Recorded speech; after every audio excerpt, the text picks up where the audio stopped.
Leitura do livro Boa Nova, pelo Espírito Humberto de Campos, pelas mãos de Chico Xavier. Capítulo 11. O Sermão do Monte. Difundidas as primeiras claridades da Boa Nova, todos os enfermos e derrotados da sorte, habitantes de Corazim, Magdala, Betsaida, Dalmanuta e outras aldeias importantes do lago, enchiam as ruas de Cafarnaum em turbas ansiosas. Os companheiros do Mestre eram os mais visados pela multidão, por motivo do permanente contato em que viviam com o seu amor. De vez em quando, Filipe era assaltado em caminho por uma onda de doentes. Pedro tinha a casa rodeada de criaturas desalentadas e tristes. Todos queriam o auxílio de Jesus, o benefício imediato de sua poderosa virtude. Aos primeiros dias do apostolado, um pequeno grupo de infelizes procurou Levi na sua confortável residência. Desejavam explicações sobre o Evangelho do Reino, de modo a trabalharem com mais acerto na observância dos ensinamentos do Cristo. O coletor da cidade manifestou certa estranheza. Afinal, disse ele aos infortunados que o procuravam, o novo reino congregará todos os corações sinceros e de boa vontade que desejem irmanar-se como filhos de Deus. Mas que podeis fazer na situação em que vos encontrais? E dirigindo-se a 3 deles, seus conhecidos pessoais, falou convicto: que poderás realizar, Lisandro? Aleijado como és, e tu, Áquila, não foste abandonado pela própria família sob o peso de sérias acusações? E tu, Pafos, acaso edificarias alguma coisa com as tuas atuais aflições? Os interpelados entreolharam-se cabisbaixos, humilhados. Somente então chegavam a reconhecer as suas penosas deficiências. A palavra rude de Levi os despertara. Tomara-os uma dor sem limites. Jesus dissera nas suas pregações carinhosas que seu amor viera buscar todos os que se encontrassem em tristeza e em angústias do coração. Quando o Mestre chegara, haviam experimentado a restauração de todas as energias. Jubilosos, guardavam as suas promessas relativamente ao Pai justo e bom, que amava os filhos mais infelizes, renovando nos corações as esperanças mais puras. Achavam-se exaustos, mas a lição de Jesus lhes trouxera novo consolo às almas desamparadas de qualquer conforto material. Queriam ser de Deus, vibrar com a exaltação das promessas do Cristo, porém a palavra de Levi novamente os arrojara à condição desditosa. O grupo de pobres e infortunados retirou-se em desalento. No entanto, o Mestre pregaria no monte aquela tarde e, quem sabe, ministraria os ensinamentos de que necessitavam. Decorridos alguns instantes, Jesus, em companhia de André, deu entrada em casa de Levi, onde se puseram os 3 em animada palestra. O coletor, a certa altura da conversação, a sorrir ingenuamente, relatou a ocorrência, terminando alegremente a sua exposição com estas palavras: que conseguiria o Evangelho do Reino com esses aleijados e mendigos? Mas, lembrando-se de súbito que os demais companheiros eram criaturas pobres e humildes, acrescentou: É justo esperemos alguma coisa dos pescadores de Cafarnaum. São homens fortes e desassombrados, e o bom trabalho lhes cabe. Não vejo, porém, como aceitar a contribuição desses desafortunados e vencidos que nos procuram. Jesus fixou o olhar no discípulo com profundo desvelo e falou com bondade, batendo-lhe levemente no ombro. No entanto, Levi, precisamos amar e aceitar a preciosa colaboração dos vencidos do mundo. Se o Evangelho é a boa nova, como não há de ser a mensagem divina para eles, tristes e deserdados da imensa família humana? Os vencedores da terra não necessitam de boas notícias. Nas derrotas da sorte, as criaturas ouvem mais alto a voz de Deus. Buscando os oprimidos, os aflitos e os caluniados, sentimos-los tão unidos ao céu, nas suas esperanças, que reconhecemos, na coragem tranquila que revelam, um sublime reflexo da presença de nosso Pai em seus espíritos. Já observaste algum vencedor do mundo com a mais alta preocupação do que a de defender o fruto de sua vitória material? Levi sentia-se comovido e, aproveitando a pequena pausa que se fizera, exclamou, algo desapontado: Senhor, minhas observações partiram tão só do meu intenso desejo de apressar a supremacia do Evangelho entre os que governam no mundo. Quem governa o mundo é Deus, afirmou o Mestre, convictamente. E o amor não age com inquietação. Agora, imaginemos, Levi, que os triunfadores da terra viessem até nós, ensarrilhando suas armas exteriores. Figuremos alguns generais romanos chegando a Cafarnaum com os seus troféus numerosos e sangrentos, afirmando-se desejosos de aceitar o Evangelho do Reino de Deus e oferecendo-se para cooperar em nosso esforço. Certamente, trariam consigo legiões de guardas e soldados, funcionários e escribas, carros de triunfos, espadas e prisioneiros.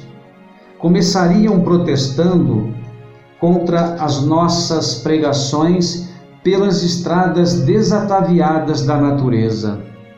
Por não estarem no íntimo, desarmados das vaidades das vitórias, edificariam suntuosos templos de pedra, em cuja construção lutariam duramente por hegemonias inferiores. Uns desejariam palácios soberbos, outros empreenderiam a construção de jardins maravilhosos. Recordando a ação das espadas mortíferas, talvez pretendessem disputar a ferro e fogo o estabelecimento do reino de Deus, exterminando-se reciprocamente por não cederem uns aos outros em seus pontos de vista, desde que cada vencedor se julga no mundo com maior soma de direitos e de importância.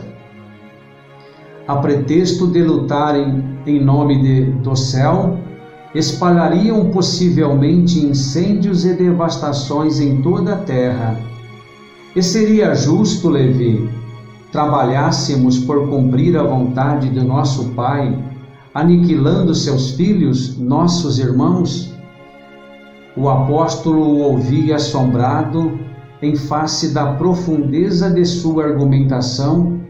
O mestre continuou: até que a esponja do tempo absorva as imperfeições terrestres, diante de séculos de experiência necessária, os triunfadores do mundo são pobres seres que caminham por entre tenebrosos abismos. É imprescindível, pois, atentemos na alma branda e humilde dos vencidos. Para os seus corações, Deus carrega bênçãos de infinita bondade. Esses quebraram os elos mais fortes que os acorrentavam às ilusões e marcham para o infinito do amor e da sabedoria.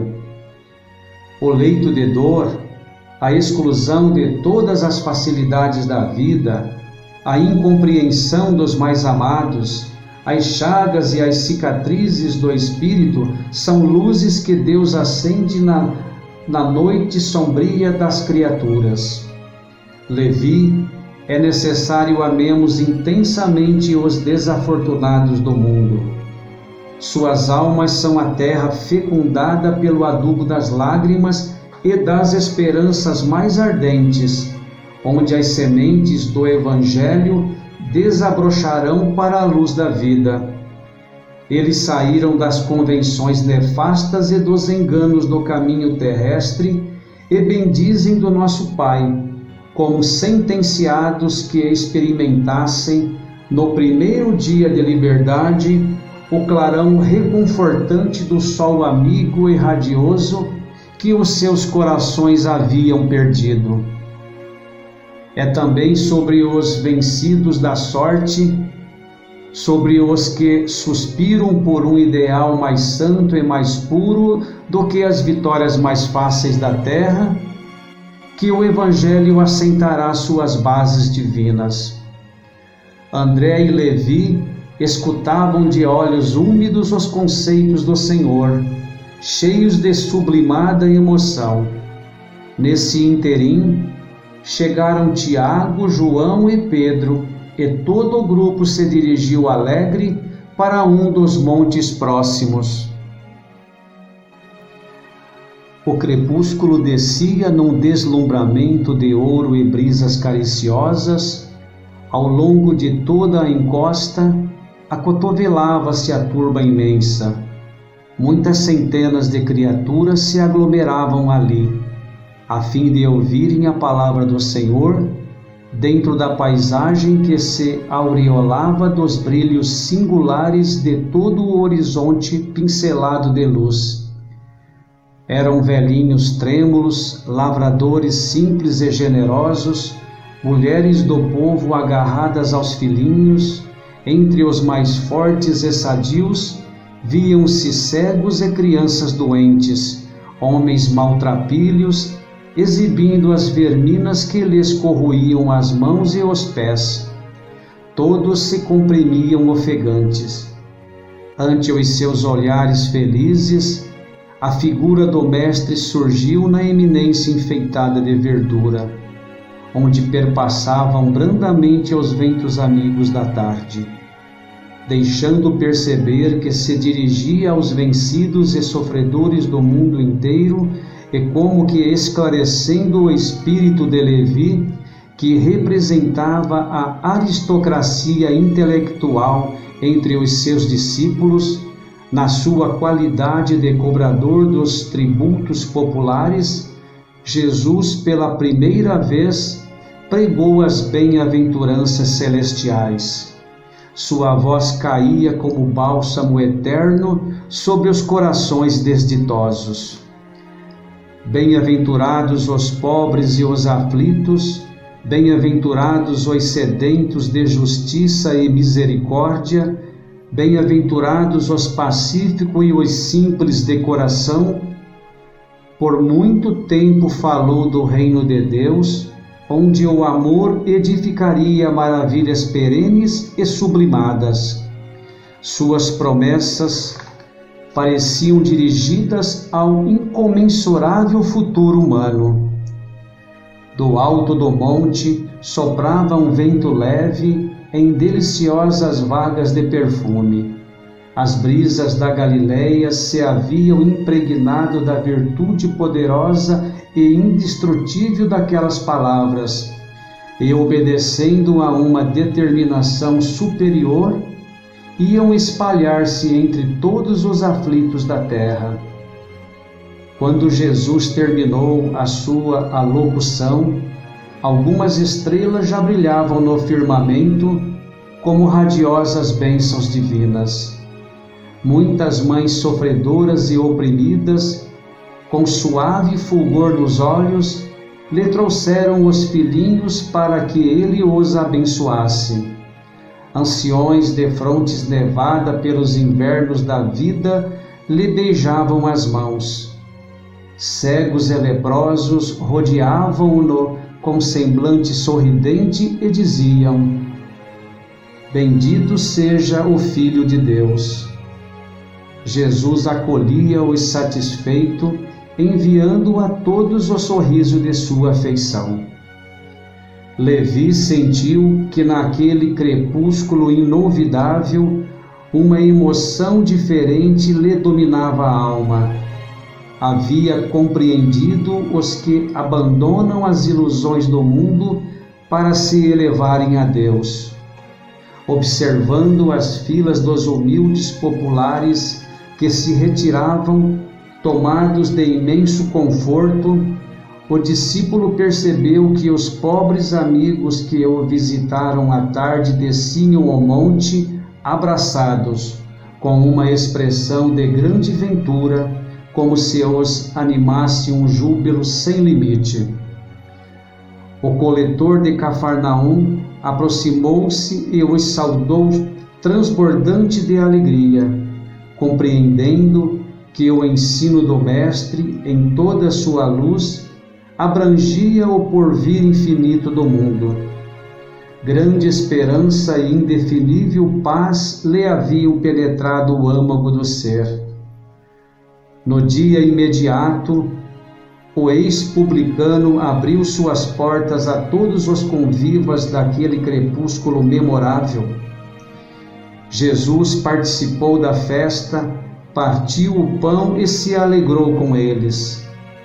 E quando Levi abraçou o aleijado Lisandro, com a sinceridade de sua alma fiel, o mestre o contemplou enternecido e disse: Levi, meu coração se rejubila hoje contigo, porque são também bem-aventurados todos os que ouvem e compreendem a palavra de Deus. Assim encerro a leitura, dando graças a Deus.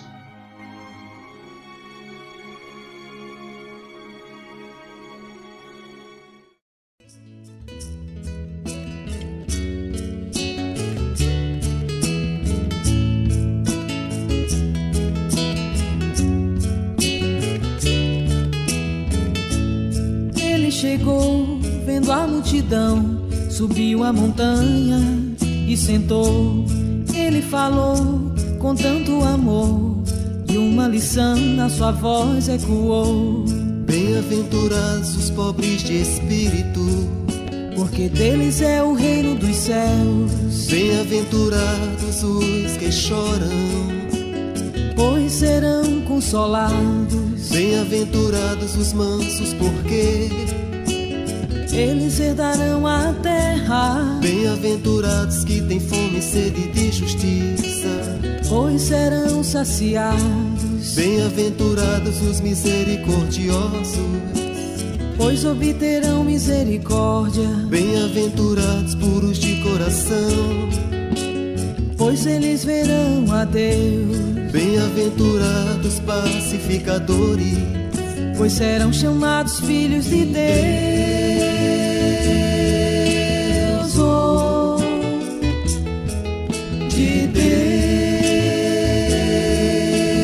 Oh,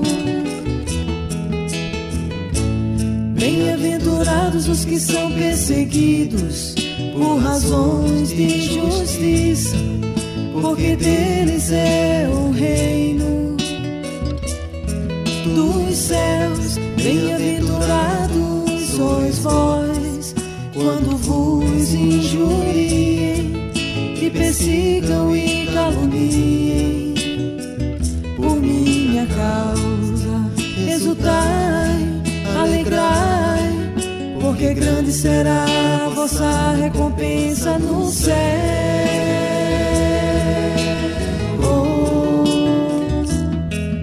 No céu.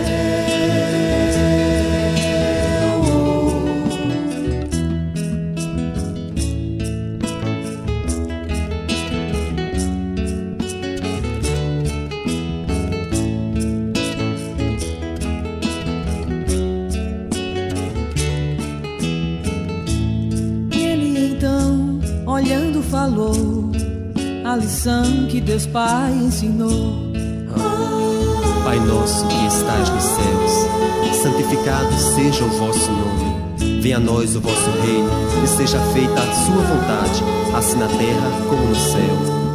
No céu,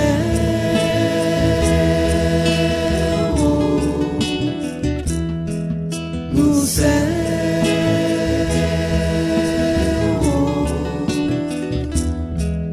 no céu.